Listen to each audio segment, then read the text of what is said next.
Hey everyone, कैसे हैं आप सारे। होप सो सब मज़े में होंगे। तो गाइस, आज हम जा रहे हैं श्रृंगार ऋषि मंदिर और चैनी कोठी। तो गाइस, मैं आपको बता देना चाहती हूँ कि जो श्रृंगार ऋषि महाराज है वो बंजार वैली के सुप्रसिद्ध देवताओं में से एक है। तो आज हम लेने जा रहे हैं उनका आशीर्वाद और उसके बाद हम जाएंगे चैनी कोठी देखने। चलिए, अब हम पहुंच गए हैं श्रृंगार ऋषि मंदिर, जो कि बंजार से आई थिंक 6 या 7 किलोमीटर की दूरी पर स्थित है। तो यहाँ पे पहुंचने पर नज़ारा कुछ इस तरह का था। आजकल लोग यहाँ काफ़ी कम हैं। वैसे तो कोरोना का काल चला हुआ है, लेकिन फिर भी यहाँ पे जो श्रृंगार ऋषि मंदिर है वो पोष महीने में बंद रहता है। अभी माघ महीने के लिए 1-2 दिन बाकी है। तो श्रृंगार ऋषि महाराज अब 2 दिन के बाद खुलेंगे, इसलिए यहाँ पर ज़्यादा भीड़ भाड़ नहीं थी। मंदिर के दर्शन के बाद हम चल पड़े चैनी गांव की ओर, जो कि कुछ इस तरह का नज़ारा था वहाँ पे। अभी हम काफ़ी चलने के बाद आई थिंक 2-3 किलोमीटर चलने के बाद फाइनली चैनी गांव में पहुँच गए हैं, जहाँ का नज़ारा कुछ इस तरह का था। गाइस, ये जो ऊपर आप देख रहे हो एक बहुत बड़ी इमारत आपको दिख रही होगी, वो यहाँ के राजा का महल हुआ करता था। लेकिन कहा जाता है कि यहाँ के जो अंतिम राजा थे उन्होंने यहाँ पे श्री कृष्ण भगवान जी की मूर्ति स्थापित कर दी थी, जिसकी वजह से उनकी मृत्यु के बाद इस महल को मंदिर में कन्वर्ट कर दिया गया। तो गाइस, अगर आप आजकल भी विजिट करोगे तो आपको यहाँ पे कृष्ण जी की मूर्ति मिलेगी और ये घर अब आप देखोगे कि मंदिर में कन्वर्ट हो चुका होगा। वैसे तो आई थिंक यहाँ पे पुजारी लोगों की फैमिली भी रहती होगी, लेकिन यहाँ पे अंदर पे मंदिर भी बना हुआ है। तो गाइस, ये था यहाँ का नज़ारा। अभी बहुत ही धूप खिली हुई है और यहाँ पे जो सुकून मिल रहा है वो मैं बता नहीं सकती। ये व्यू और ये ओपन स्काई और ये जंगल के बीचों बीच सुंदर सा गांव, मानो स्वर्ग हो जैसे। तो गाइस, आप देख सकते हैं यहाँ पे काफ़ी सारे घर हैं जिनमें मैक्सिमम वुडन का वर्क किया गया है। वुडन का वर्क के फ़ायदे ऐसे होते हैं कि अगर आप गर्मियों में जाओगे तो ये घर आपको ठंडे मिलेंगे, अगर आप सर्दियों में जाओगे तो ये घर आपको काफ़ी गर्म मिलेंगे एज़ कम्पेयर टू सीमेंट के घरों से। तो इसलिए लोग यहाँ पर ज़्यादा से ज़्यादा वुडन का वर्क करते हैं, क्योंकि यहाँ पे बर्फ़ की गिरती है, तो बर्फ़ की वजह से यहाँ पे घर कुछ इस तरह से बनाए गए हैं। देखिए गाइस, काफ़ी घर है यहाँ पे, कुछ नए हैं तो कुछ पुराने मॉडल के। वो रहे मेरे साथी लोग। तो हम हो चुके हैं एंटर गांव में। ये दिख रहा होगा आपको का नज़ारा। तो ये रहा वो श्री कृष्ण मंदिर, जो कि पहले महल हुआ करता था, अब ये बन चुका है श्री कृष्ण जी का मंदिर। वो देखिए कितना ऊंचा घर है।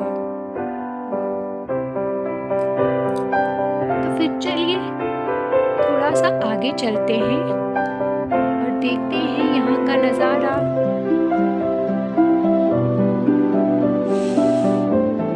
अरे वाह, इतनी ऊंची इमारत और बहुत पुरानी बिल्डिंग्स है। वैसे ये 100-200 साल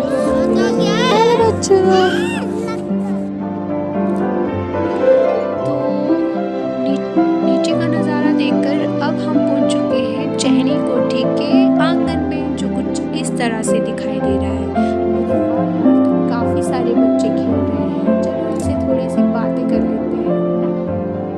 तो फाइनली मुझे मिल गया है गिल्टा, जो कि मैं अभी यूज़ करने वाली हूँ फ़ोटोशूट के लिए। तो अब शुरू होता है फ़ोटोशूट और सीढ़ी पे चढ़ने का कंपटीशन। तो सीढ़ी पे चढ़ने के कंपटीशन में अब मेरी बारी थी। अरे वाह, बहुत ही अच्छा लग रहा था इन सीढ़ियों में चढ़ते हुए, जो कि मैं हर बार मिस करती थी। वैसे मैं काफ़ी बार गई हूँ, लेकिन मैं हर बार सीढ़ी पे चढ़ना मिस कर देती थी। तो गाइस, मैं आपको बता देना चाहती हूँ कि ये जो 2 बड़ी बड़ी लंबी सीढ़ियाँ हैं, कहा जाता है कि एक ही पेड़ को काट कर बनाई बनाई गई है, जो कि बहुत ही मज़ेदार बात है। गाइस हो सकता है आपको ये सीढ़ियाँ कैमरा में बहुत छोटी लग रही होगी, लेकिन अगर आप रियल में देखोगे तो ये काफ़ी ऊंची और काफ़ी बड़ी-बड़ी सीढ़ियाँ हैं।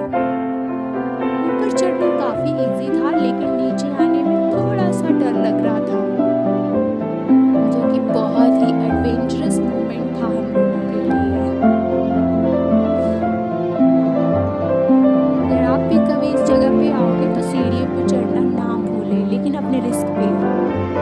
आपको बता दूं कि ये बिल्डिंग काफ़ी कुछ एक हद तक डैमेज भी हो चुकी है। कहा जाता है कि ये 10 मंजिला इमारत थी, लेकिन 1905 ईस्वी के भूकंप की वजह से यहाँ की जो 5 मंजिला इमारतें थी वो काफ़ी बर्बाद हो गई थी। इस वजह से उनको तोड़ दिया गया था, जो कि अब इमारतें बची है। अब सिर्फ 5 इमारत बची है, लेकिन अभी ये अगर इनको आप ध्यान से देखोगे तो इनमें भी हल्की हल्की सी दरारें दिखेगी आपको। और कई लोग तो कहते हैं कि यहाँ पे गोलियों के निशान भी दिखाई देते हैं। मैंने कभी इतने ध्यान से तो देखा नहीं, पर इसमें सचमुच में बहुत से निशान दिखते हैं।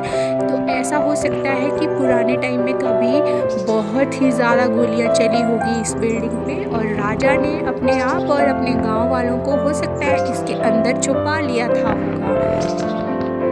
ये रहा देवता जी के लिए बनाया गया स्थान, जिसको कि थड़ी बोला जाता है लोकल लैंग्वेज में।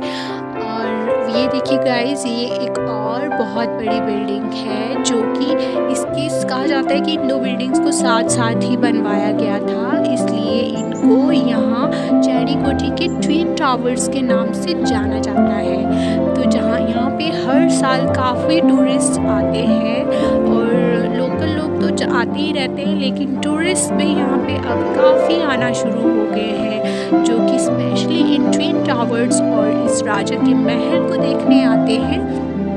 वो रहा गाइस राजा का महल, जो मैंने आपको नीचे से दिखाया था, जो कि अब बन चुका है श्री कृष्ण भगवान जी का मंदिर।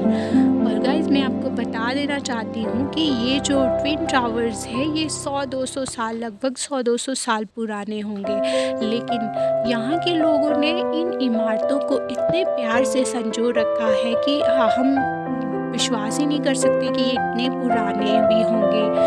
मानना पड़ेगा इन लोगों को।